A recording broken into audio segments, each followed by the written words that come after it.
When we think of the founding of America, we think of Plymouth Rock, the Mayflower, and the Pilgrims. But before them, another settlement was established 82 years earlier that we don't talk about nearly enough. It's one of the most important events in early American history, and without it, the United States may not exist.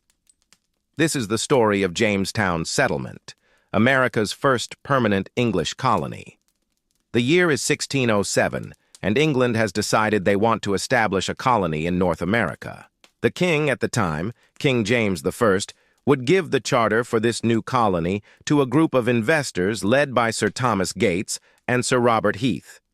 The Virginia Company, a joint stock company, would oversee the colony and fund its operations.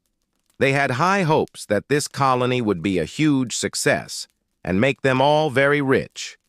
They hired Captain John Smith to lead the colony and set sail for North America. The journey across the Atlantic would take 14 weeks, and they would arrive in the Chesapeake Bay starving. Many of the settlers were too weak to even set foot on land. In total, 104 people survived the journey over. To make things worse, their supplies were gone and they had no food. Of course, this was not what they expected when they set out from England. Imagine being so excited to start a new life in a new colony, only to arrive starving and with nothing. But this is exactly what happened here. This colony would become known as Jamestown. They chose this location because it was near the coast, and they knew there would be plenty of food to gather here. The area was also protected from attack by the Spanish. Captain John Smith would quickly get to work setting up defenses around the settlement and gathering food. But not everyone was happy about this new settlement. The Powhatan people had lived in this area for thousands of years. For them, this area was their home, and they didn't want any Englishmen living here. The Powhatan people tried to warn these settlers to stay away from their lands. But unfortunately, the settlers didn't listen. In fact, the settlers would go ahead and cut down trees on sacred Native American land and build their homes. This would cause tension between the two groups throughout the existence of this colony. It would come to a head in just a few years. For the first year, the colonists struggled to grow crops and find food. Only 38 of the original 104 settlers would survive the winter. That's a 63% death rate. In order for the colony to succeed, they needed to grow food. Unfortunately, growing food was harder than they thought. No one in the colony knew how to farm. Also, the soil in this area is terrible for farming. There was little nutrition in the soil, and it was mostly just sand. Things were not looking good for this colony. Jamestown was built on the peninsula of Virginia's eastern shore in an area known as the swampy Cacauton, or as the English called it, the thicket. This was a hard place to build a settlement. There were forests everywhere, so the settlers had to cut down hundreds of trees every week to clear land for planting. There were also swamps everywhere, and the settlers didn't know how to drain them. These swamps would end up claiming many lives. Malaria and dysentery would run rampant through the colony. Despite all of these setbacks, the settlers did manage to plant a small tobacco crop, and they were able to trade this tobacco with the natives for food. This kept them alive during their first year. After the first year, things would turn around for the colony. They would never again face starvation, but it was close in the beginning. One major thing that helped them was the introduction of the potato. Potatoes grew well in the sandy soil of Jamestown, and it provided the settlers with a reliable source of food. Another reason why the colony turned around was because of Chief Powhatan. When Captain John Smith got to the New World, he and the settlers explored the area and found a place where they could grow corn. This corn would keep the colony alive for several years. However, in 1609, Captain Smith would leave the colony to go back to England. The settlers really didn't like him, so they were happy to see him go. Unfortunately for the colony, the man who replaced him wasn't nearly as smart or competent. In 1610, the English governor, Sir Thomas Dale, made a law that required settlers to spend 3 hours a day working on a public project. Everyone had to do this, whether they were a farmer, a blacksmith, or a tailor. This included men, women, and children. The settlers really hated this law, and it caused some tension between the settlers and the chiefs of the region. Chief Powhatan wanted the settlers to stop cutting down trees and destroying their way of life. He felt that they weren't doing anything to help the colony and were just mooching off of the native foods.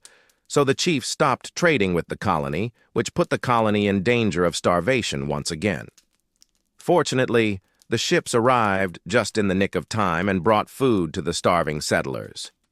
In 1612, an English ship carrying food, supplies, and new settlers arrived just as the colony was about to starve. This event became known as the Starving Time, when only 60 out of 500 settlers were still alive. By 1613, relations had improved with the natives and the colony was thriving. The English began to explore further inland into native territory, and they would discover gold in the area. This caused the colony to become very valuable and prosperous. The value of the land increased, and so did the desire for more settlers to come here. The colony was able to produce a surplus of food and send it back to England. England had been having bad harvests, and this extra food was saving many lives. Tobacco had become a huge cash crop for the colony, and the demand for tobacco in England was very high. In the early 1620s, the colony sent 2 million pounds of tobacco to England. The profits from this tobacco were being used to build more homes for settlers and improve the colony. This prosperity didn't last long, though. In 1622, the natives would rebel against the English settlers. They killed over 300 settlers in this attack. This caused the colony to nearly collapse. The English retaliated by killing hundreds of natives. As more and more settlers came to the colony, tensions with the natives would continue to rise. The natives were being pushed off of their land and they had nowhere else to go. This conflict would eventually lead to the destruction of the colony. In 1636, King Charles I would revoke the charter of the Virginia Company and make the colony a royal colony. This meant that the colony would now be directly controlled by the king. This was done to try and make the colony more profitable for the king. He wanted more settlers to come to the colony and work on farms to produce more food and cash crops. The king hoped this would bring in more money to the English treasury. Over the next several decades, the colony would grow and prosper. More and more settlers would come to the colony, and many of them would become very wealthy. The colony of Jamestown had become the colony of Virginia. It would go on to become one of the most important colonies in the English colonial empire. The prosperity of the colony led to the creation of new colonies along the Atlantic coast. This would eventually lead to the colonization of the entire eastern part of North America. In 1642, the colony of Maryland was founded by English Catholics. This was done to provide a haven for Catholics to practice their religion freely. The colony of Maryland was founded just south of Virginia. This was seen as a buffer between the more unruly Virginia colony and the prosperous North. The colony of Carolina was founded in 1629 as a proprietary colony. This meant that it was owned by a group of investors who had been given the right to own a colony by the king. The colony of Carolina was originally intended to be a part of the Virginia colony, but it was split off to become its own separate colony. The colony of Carolina was known for its natural resources, such as timber and fertile soil. This attracted many settlers to the colony. The colony of North Carolina was founded in 1719 as a part of the Carolina colony. This was done to prevent other European powers from claiming the land. The colony of North Carolina was originally settled by English Puritans who were fleeing religious persecution in England. The colony of Georgia was founded in 1732 as a proprietary colony. This was done to provide a buffer between the other colonies and the Spanish colony of Florida.